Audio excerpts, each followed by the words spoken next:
오늘은 우는 자들과 함께 울어주시는 예수님이라는 제목으로 말씀을 생각해 보기를 원합니다. 영어 성경에 보면 오늘 본문을 이렇게 기록하고 있어요. Jesus wept. 예수님이 우셨다. 정말 짧죠? 예수님이 우셨다. 예수님이 눈물을 흘리셨어요. 예수님이 왜 우셨을까요? 두 가지 이유 때문이죠. 하나는 마리아 때문입니다. 마리아의 오빠 나사로가 죽었습니다. 마리아에게 이것은 상상할 수도 없는 고통이요 아픔이었어요. 예수님이 장례식에 참석하셨습니다. 그러자 마리아가 달려나가서 예수님 앞에 엎드려 주님의 발을 붙들고 통곡하며 슬피 웁니다. 그때 우리 주님께서 그 마리아를 보시고 마음이 뜨거워지셨어요. 예수님이 우셨습니다. 두 번째 이유는 죽은 나사로 때문이었습니다. 우리 주님이 나사로를 사랑하셨어요.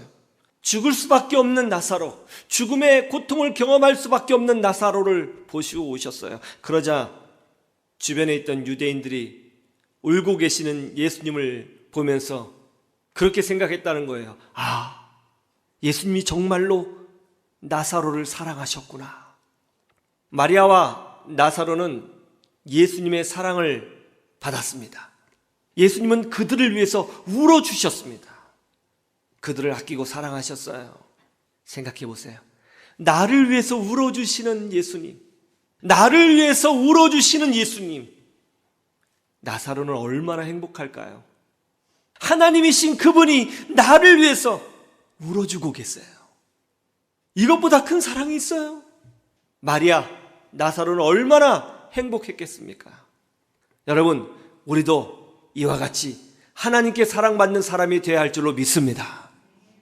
그런데 하나님은 나사로 마리아만 사랑하시는 것이 아닙니다. 예수님을 나의 구주로 고백하여 하나님의 자녀가 된 모든 주의 백성을 우리 주님은 아끼시고 사랑하신다는 거예요.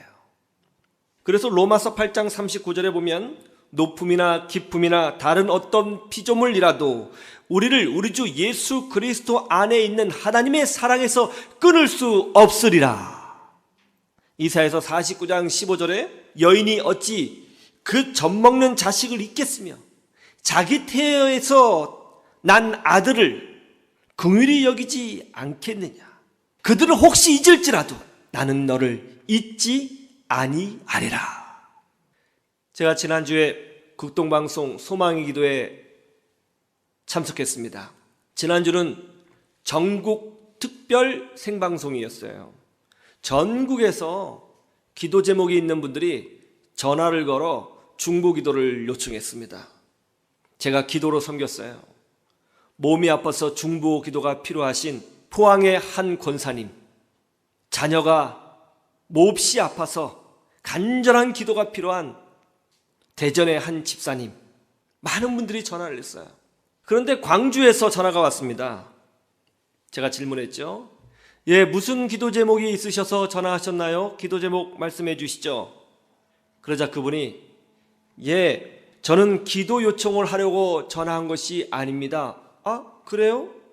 뭐 때문에 전화하셨죠? 그러자 지금 방송에 남아공 선교사님 힘드시다는 이야기를 들었는데요. 제가 가지고 있는 곳으로 그분을 섬기고 도와드리고 후원하고 싶어서 전화드렸습니다. 어떻게 해야 하나요? 또 전화가 와요. 목사님, 지금 방송에 나오신 그 개척교회 목사님 힘드시다고 이야기 들었는데 제가 좀 돕고 싶어요. 어떻게 해야 되나요? 야, 우리나라에는 정말 아름다운 신앙을 가지신 분들이 많구나. 여러분, 대한민국에 희망이 있어요. 하나님이 우리나라를 긍휼히 여겨주시는 이유가 있습니다. 믿음의 사람들이 있습니다.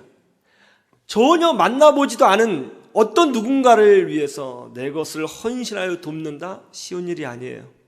그런데 그런 분들이 많아요. 여러분, 우리가 세상에 있다가 다시 주님께로 돌아오고 세상 속에서 살다가 그래도 다시 주님께로 돌아오고 내 생활도 힘든데 그럼에도 불구하고 하나님을 위해서, 교회를 위해서 내 것을 기꺼이 헌신할 수 있는 이유가 뭐라고 생각하십니까? 왜 우리는 세상 속에 살다가 다시 주님께로 돌아오고 또 주의 영광을 위하여 내 것을 기꺼이 드리는 것이죠?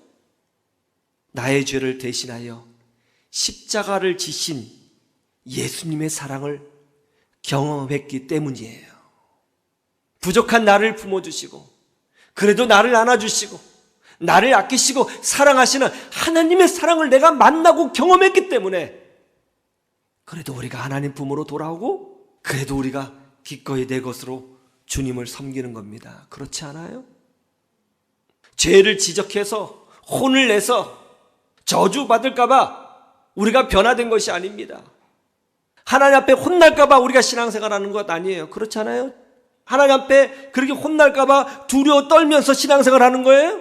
그래서 섬기고 그렇게 헌신하고 그래서 헌금하는 거예요? 여러분, 우리는 그렇게 해서 신앙생활하는 거 아니에요. 우리는 벌 받을까봐, 혼날까봐, 저주받을까봐 두려워서 교회 다니는 거 아닙니다. 우리가 교회를 섬기고 믿음으로 사는 이유는 나를 위하여 십자가를 지신 예수님의 그 사랑에 감동해서, 그 사랑에 항복해서, 그 사랑을 알기 때문에, 그 뜨거운 사랑을 경험해서 우리가 그래도 세상에 있어도 주님 품으로 돌아오고 교회를 섬기고 하나님을 섬기는 거예요. 그러므로 우리는 늘 하나님의 사랑을 경험해야 되는 줄로 믿습니다. 주님의 사랑을 날마다 뜨겁게 경험할 때에 우리는 건강한 그리스도인이 될 수 있는 거예요. 오늘은 특별히 예수님께서 우신 사건을 통하여 공동체, 교회란 어떤 곳이 되어야 하는가에 대해서 생각해 보기를 원합니다. 첫째로, 예수님은 이해하신다, 이겁니다. 인도의 유명한 시인 타고르, 혹시 아시나요? 타고르의 집을 청소하고 관리하는 한 직원이 있었습니다. 그런데 그 직원이 출근하지 않은 거예요. 연락도 없습니다. 9시, 10시, 11시. 타고르가 화가 났어요. 요즘 젊은 것들은 책임감이 없어. 자기에게 일자리를 준 것이 얼마나 큰 축복인지 모르는구만. 요즘 애들 왜 이래 이거 어떻게 해야 버르장머리를 고칠 수 있지? 혼을 낼까? 아니야. 시끄럽게 할 필요 뭐 있어. 그냥 잘라버려. 그냥 자르면 되는 거야. 조용히 정리하자고. 시간이 한참 지났습니다. 12시 정오가 되자 그 직원이 출근했어요.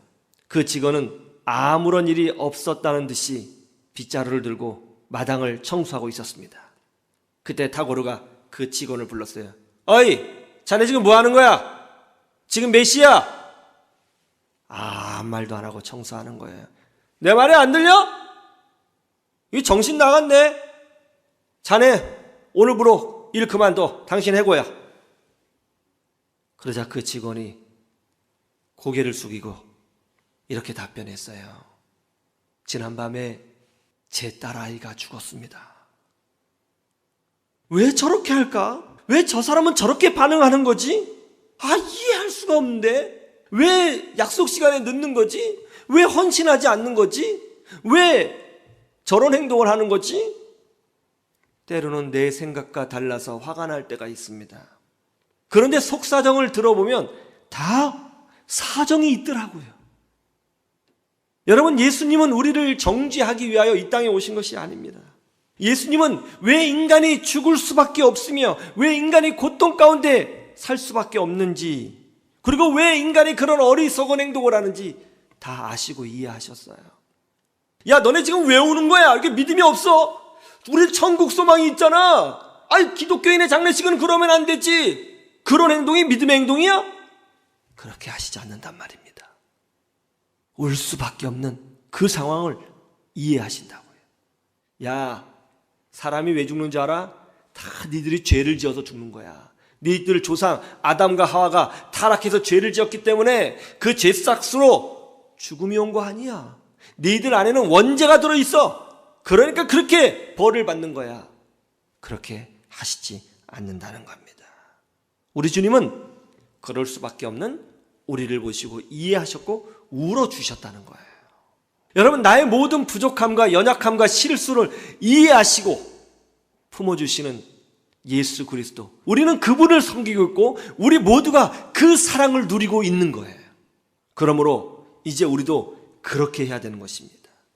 타고르처럼 지금 내 생각과 다르고 기대와 다르게 저 사람이 행동한다고 해서 저 사람 저거 왜 그래? 아이, 집사가 왜 그래? 권사가 왜 그래? 목사가 왜 그래? 장로가 왜 그래? 그렇게 하는 것이 아니라 좀 더 품어주는 거예요. 어떻게 해요? 다 사정이 있겠지. 그게 그리스도인의 자세고 우리 교회가 품어야 될 자세인 거예요. 다 사정이 있겠지. 한 번은 제가 운전하는데 어떤 사람이 과속으로 윙 달려서 제 앞을 확 끼는 거예요. 정말 부딪힐 뻔했습니다. 제가 아무 말도 하지 않고 속도를 줄여서 양보해 주었습니다. 그때 제 옆에 앉아있는 친구 목사님이 막 화를 내시는 거예요. 운전자인 제가 화를 안 내는데 본인이 막 화를 내는 거예요. 아니, 운전을 어떻게 저렇게 할 수 있어? 저런 사람들은 당장 운전면허를 취소해야 되고 뭐 막 할 수 있는 모든 분노를 다 쏟아냈어요. 그때 제가 그랬습니다. 그러지 마. 다 사정이 있겠지. 그러자 평소에 제 성격을 알고 있는 제 친구가 저를 보면서 갑자기 왜 그래? 예수님 됐네. 예수님 됐어. 멋있어. 그러더라고요. 예, 멋있어 보이는 거예요. 우리 그리스도인들이 세상을 향하여, 내 이웃을 향하여, 옆에 계신 집사님, 권사님, 장로님을 향하여, 우리 청년들을 향하여 이런 마음을 품으면 좋겠습니다. 왜 저렇게 행동하는 거지? 그것이 아니라 다 사정이 있겠지. 다 사정이 있겠지. 이것이 바로 그리스도께서 우리를 향하신 마음인 거예요. 부족한 사람, 연약한 사람 볼 때 우리가 항상 기억합시다. 예수님이 우셨어요. 다 사정이 있겠지. 이런 믿음의 자세로 보다 더 풍성하고 아름다운 교회 만들어가는 우리 공동체 되기를 주님의 이름으로 축원합니다.